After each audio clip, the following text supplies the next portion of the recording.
Hi guys, welcome to the channel. Today I want to talk about something that's a little bit taboo in the carnivore community. Snacks and snacking. I know you're thinking, what are you, a toddler? Like, what do you mean snacks? You're a carnivore. You're completely satiated. You're always full and you don't need to snack. I'm not talking about in between meal snacking or, just eating for no apparent reason. What I'm talking about is when you come home from work and you just really don't want to cook anything. You don't want to make a steak or a burger or the usual things, and you're just looking for something fast and light because you don't really want a lot. The problem with this is that when you go to your cabinets, you open them up and you're like, I'm not going to eat any of this crap. Like, all of it is crap. Like, if you live with a family who eats standard American diet, you got a lot of crap in your cabinets. So you're just staring at everything, and then you go to the fridge and you're looking in the fridge and you're like, what am I going to do? So today I want to go over some options if you want to have a carnivore snack that won't send you to the bathroom or keep you from being able to move the next day. I think it's something worth talking about today on Carnivore Science Channel.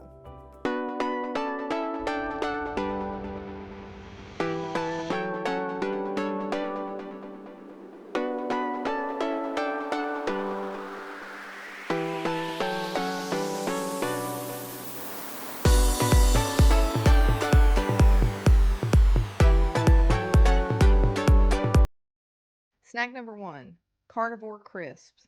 These are different meat products. It's a company that they take all these meats and they slice them very thin and they dehydrate them. And usually they only have meat and salt, I believe, is the only ingredients. So it's really clean. It's very good, especially their ribeye crisps are very good. However, it is very pricey, and especially with the price of groceries nowadays, it's like just getting a snack that you're paying that much for. I think like if you get the going rate now, if you get the brisket option, they have 3 bags of 1.5 ounces each, and it's about $44, which is kind of pricey.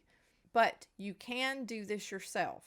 I bought this food dehydrator on Amazon. I think I paid a little over $40 for it. Now I think it's going for $49 or something like that.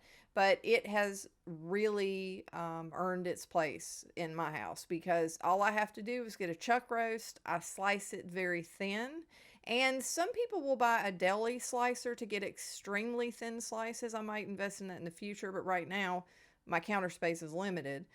But you do that and then you lay it out in this dehydrator and salt it and then just let it go and come back and you have basically carnivore crisp, but at a much cheaper price. One thing to remember and be careful of is that carnivores can still overeat. We love meat. That's why we're on the carnivore diet.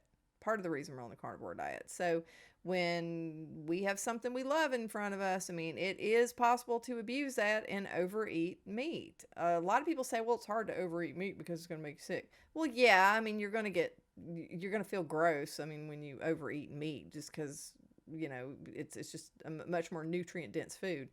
But you can abuse this. So what I do is I don't use these for like in between meals. I use them as a substitute for an evening meal. Instead of like making a burger or a steak, I'll just eat some of these and just have a lighter meal. Snack number 2, if you can find it, is foie gras. I love goose liver pate. It is one of the reasons that God exists, because it is heavenly. I love it. But I have not been able to find it in about 4 years. And maybe I'm looking in the wrong place. I don't know. But I suspect it has something to do with how they actually make this stuff. It's a little bit of a terrible thing to think about, but duck and goose liver pate is achieved by actually fattening up a goose or a duck to the point of no return. Like, it's kind of gross, actually. When I found this out, I'm like, I don't know if I ever want to eat it again in that respect, but it is something that's sold. Now, you can get pork pate, you can get pork liver pate, you can get other types of liver pate that are pretty good. Goose was the best. It was the ultimate. It was food of the gods, honestly. And this is like mainly, it's a lot of glycogen, but it's got quite a lot of fat in it, but it is so good. And as a snack, it would really hit the spot. Snack number 3, pork rinds. I usually get the plain pork rinds because I don't want a lot of junk. But sometimes you can find some barbecue pork rinds that don't have a lot of junk in them, that only have a few different spices. They're fairly clean. One thing you want to make sure of is that the pork skins are fried in their own fat. You don't want seed oils in there because there's no point in that. There's plenty of fat in the pig, so why would you not fry it in its own fat? Because it's just crazy. Snack number 4. There used to be something that I used to love almost as much as the goose liver pate. It was a close second, and it was called mejillones en escabeche. I loved that. That was so good.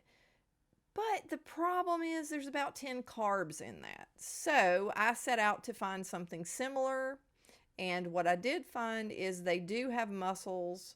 It's mussels in a sauce, basically.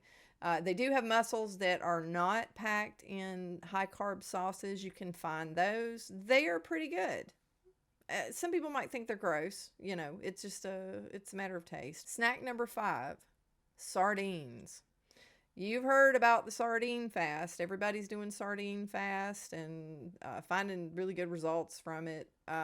You know, sardines, if you actually have the right sauce, or if you put butter with them, if you actually get the plain ones. Now, I get the skinned ones because the other ones are just they look kind of gross. They kind of creep me out. But if I get the ones that are skinned and I actually put butter on top of them, it reminds me a little bit of like eating crab or something like that. Like crab meat or something. Because if you have hot butter on sardines, it's actually interesting. Like, you don't have to do anything to sardines outside of take them out of the can and drain them.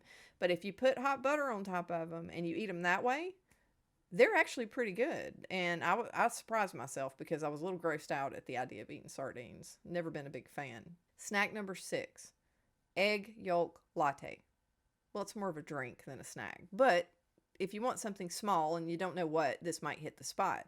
This is very reminiscent of like a warm eggnog, which, you know, I miss eggnog because I used to love it. But I can't buy eggnog because it has all the junk in it and all the carbs and the sugars and everything. But this was very, very good. It's a very, very good substitute.